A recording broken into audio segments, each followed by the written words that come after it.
జగిత్యాల రైతు ఐక్యవేదిక ఆధ్వర్యంలో మొక్కజొన్న కేంద్రాల ఏర్పాటుపై రాష్ట్ర ప్రభుత్వం నిర్లక్ష్యంతో అసెంబ్లీ ముట్టడికి సమాయత్తమైన రైతు నాయకులను ఉదయం నుండి ముందస్తు అరెస్టులకు తెరదీశారు. పోలీసు యంత్రాంగం జిల్లా కేంద్రానికి దగ్గర ఉండే రైతు ఐక్యవేదిక గౌరవ అధ్యక్షులు పన్నాల తిరుపతి రెడ్డి, బందెల మల్లయ్యలను జగిత్యాల రూరల్ పోలీసులు, రైతు ఐక్యవేదిక జిల్లా అధ్యక్షులు నల్ల రమేష్ రెడ్డి, బద్దం శ్రీనివాస్ రెడ్డిలను, ఇబ్రాహీంపట్నం చెరుకు ఉత్పత్తిదారుల సంఘం అధ్యక్షులు మామి నారాయణ రెడ్డి తదితరులను అరెస్టు చేశారు. తిరుపతి రెడ్డి మాట్లాడుతూ రైతు పండించిన మొక్కలకు మద్దతు ధర 2,400 అయితే బహిరంగ మార్కెట్ లో 1,600 నుంచి 1,800 మాత్రమే పెడుతూ దళారులు రైతులను మోసం చేస్తుంటే మార్కెట్ ద్వారా మొక్కల కొనుగోలు కేంద్రాలు ఏర్పాటు చేయాలని 15 రోజుల క్రితం అడిషనల్ కలెక్టర్ కు ప్రజావాణిలో వినతి పత్రం ఇచ్చామని అన్నారు. అదేవిధంగా మంత్రి అడ్లూరు లక్ష్మణ్ కుమార్ దృష్టికి తీసుకెళ్లడం జరిగిందని, అయినా నిర్లక్ష్యం వీడకపోవడంతో అసెంబ్లీ ముట్టడికి సిద్ధమైన రైతు నాయకులు ఇలా ముందస్తు అరెస్టులు చేయడం హేయమైన చర్య అని వారు ఈ సందర్భంగా పేర్కొన్నారు.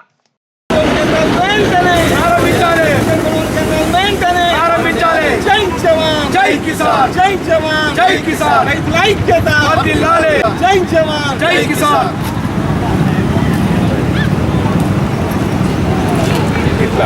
జై కిసాన్, రైతు లేనిదే జై జవాన్, జై కిసాన్, రైతు లేనిదే. నిన్న మేము మక్కలకు మద్దతు ధర కావాలని, మక్కల కొనుగోలు కేంద్రాలు ఏర్పాటు చేయాలని మేము నిన్న మల్లాపూర్ మండలం, ఇటు మెట్పల్లి మండలంలో తిరిగి అందరిని రైతులను ఏకం చేయడానికి కలిసికట్టుగా ఏకం చేసి వచ్చే మంగళవారం రోజు మెట్పల్లి కేంద్రంలో పెద్ద ఎత్తున నిరసన కార్యక్రమం చేద్దామని పిలుపునిచ్చినాం.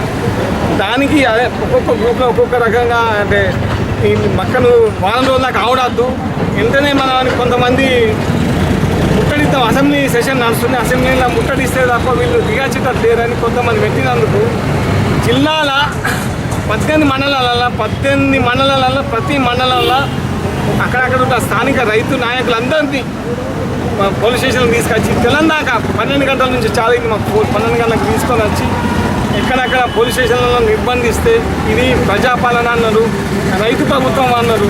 ఇదేనా రైతు ప్రభుత్వం? గత బీఆర్ఎస్ ప్రభుత్వం కన్నా ఈనంగా చేస్తారు కదా.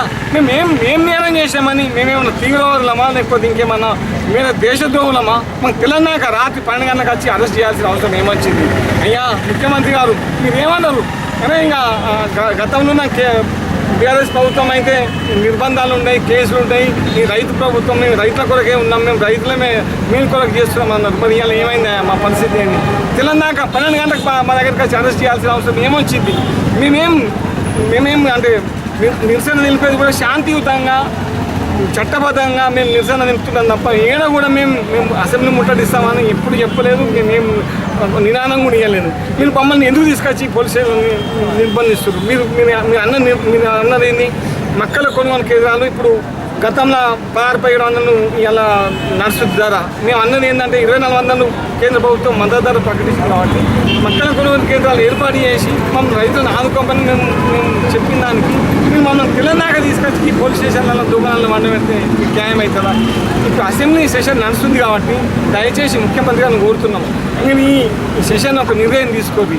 మేము మక్కలు కొనుగోలు కేంద్రాలను వెంటనే ఏర్పాటు చేస్తామని ఈ సెషన్లో ఇవాళ నిర్ణయం తీసుకోండి. ఒకవేళ లేకపోతే మాత్రం మీరు అన్ననే మీ సెషన్ నడుతుంది కదా, మీ అసెంబ్లీ ఎట్లా నడుతుందో మేము చూస్తాం. మేము జగిత్యాల జిల్లాలో అంటేనే ఉద్యమాలను కట్టాలి. ఇక్కడ నుంచి గోదాలం వెళ్తే మీ అసెంబ్లీ కనీసం ఒక 10,000 మందితో గుట్టడిస్తాం. మీరు ఈ సెషన్లో మక్కల కొనుగోలు కేంద్రాలు, మార్కెట్ ద్వారా కొనుగోలు కేంద్రాలు ఏర్పాటు చేస్తున్నామని ఇవాళ నిర్ణయం తీసుకోకపోతే కంపల్సరీ ఒక 10,000 మంది రైతులతో మీ అసెంబ్లీ ముట్టడిస్తామని మీ మీడియా ద్వారా తెలియజేస్తాం.